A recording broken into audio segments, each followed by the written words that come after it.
Mesdames, Messieurs, vous suivez le point de l'économie sur Effet d'Afrique Télévision. Bienvenue. Au Cameroun, la masse salariale mensuelle tourne autour de 148,6 milliards de francs CFA pour 306 159 fonctionnaires en service et 160 285 retraités.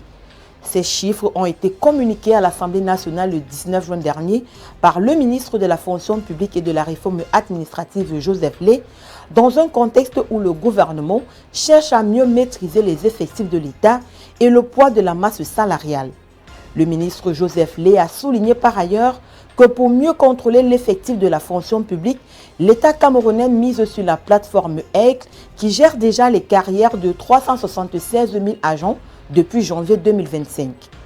Selon les chiffres présentés par le ministre devant les députés, la masse salariale de l'État s'est établie à 151,2 milliards de francs CFA en mars 2026, avant de reculer à 147,9 milliards de francs CFA en avril, puis à 146,6 milliards de francs CFA en mai. Sur ces 3 mois, la moyenne mensuelle ressort à environ 148,6 milliards de francs CFA. Dans un contexte marqué par les exigences de la maîtrise des finances publiques, la question de la masse salariale demeure particulièrement sensible.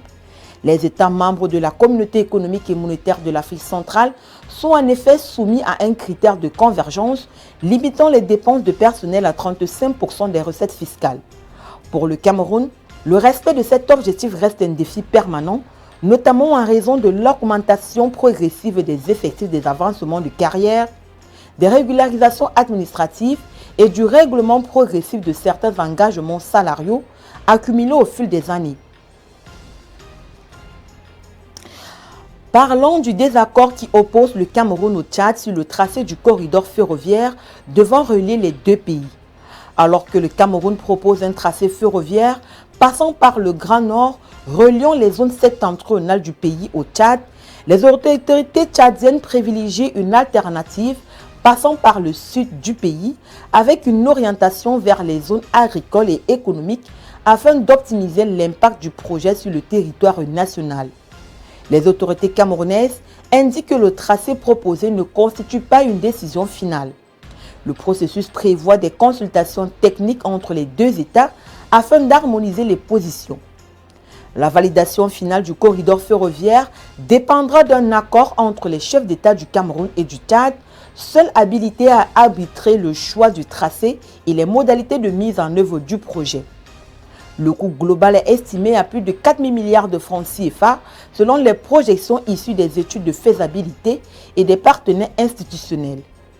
Il faut dire que le corridor ferroviaire Cameroun-Tchad s'inscrit dans le programme d'intégration économique de la sous-région Afrique centrale. Il doit permettre de renforcer les échanges commerciaux entre les deux pays et d'améliorer l'accès du Tchad aux infrastructures portuaires camerounaises, notamment le port de Douala. Le projet vise également à faciliter la circulation des marchandises et des biens et à réduire les coûts logistiques sur un axe stratégique reliant les zones économiques des deux États. Longtemps tributaire des revenus pétroliers, le Gabon cherche désormais à diversifier les moteurs de sa croissance. Dans cette stratégie, le pays a lancé les travaux du futur port en eau profonde de Kobe-Kobe. Plus qu'un simple port, il s'agit d'un vaste écosystème industriel destiné à connecter les ressources minières du pays aux marchés internationaux tout en maximisant sur les retombées locales.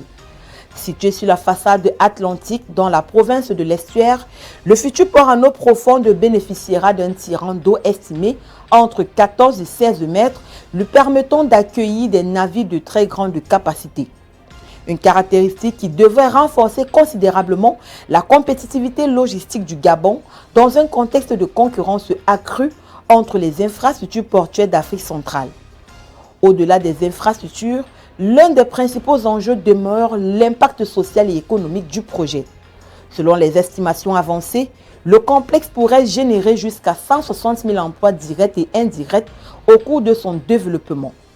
Ce complexe industriel intégré, combinant infrastructures portuaires, ferroviaires, énergétiques et minières, ambitionne de repositionner durablement le pays comme hub logistique et industriel de référence en Afrique centrale à l'horizon 2030. Le lancement du projet de Kobe Kobe intervient dans un contexte de transition économique marqué par la volonté des autorités gabonaises de réduire la dépendance aux hydrocarbures et de diversifier les sources de croissance. L'objectif est de bâtir une économie plus industrielle, plus intégrée et davantage tournée vers la transformation locale des ressources naturelles. La Côte d'Ivoire renforce la valorisation industrielle de sa production d'anacarde avec l'entrée en service d'une unité de biochar à Atigoué. Porté par le groupe Valency International, ce projet transforme les coques de cajou en produits énergétiques et industriels. L'infrastructure, implantée dans la zone industrielle de P431 d'Atigoué, a été inaugurée le 18 juin dernier par le ministre du Commerce, de l'Industrie et de l'Artisanal, Khalil Konaté. Selon les données communiquées lors de l'inauguration, l'usine pourra traiter près de 20 000 tonnes de résidus issus de la transformation de l'anacarde chaque année et produire environ 6 000 tonnes de biochar. Les promoteurs indiquent que la technologie utilisée permet de convertir des sous-produits agricoles en biochar, en biocarburant et en énergie. L'objectif affiché est d'améliorer la valorisation des déchets générés par l'industrie de la noix de cajou tout en développant de nouveaux débouchés industriels. Le premier producteur mondial de noix de cajou brute, la Côte d'Ivoire cherche depuis plusieurs années à développer la transformation locale de cette ressource afin d'accroître les revenus tirés de la filière. Avec cette nouvelle unité industrielle, les acteurs du secteur disposent d'un outil supplémentaire destiné à exploiter les sous-produits de l'anacarde et à diversifier les usages industriels associés à cette culture. Mesdames, Messieurs, c'est sur cette note d'information que nous mettons un terme à cette édition du Point de l'économie. Merci de l'avoir suivi. Les programmes se poursuivent sur nos différentes plateformes médias.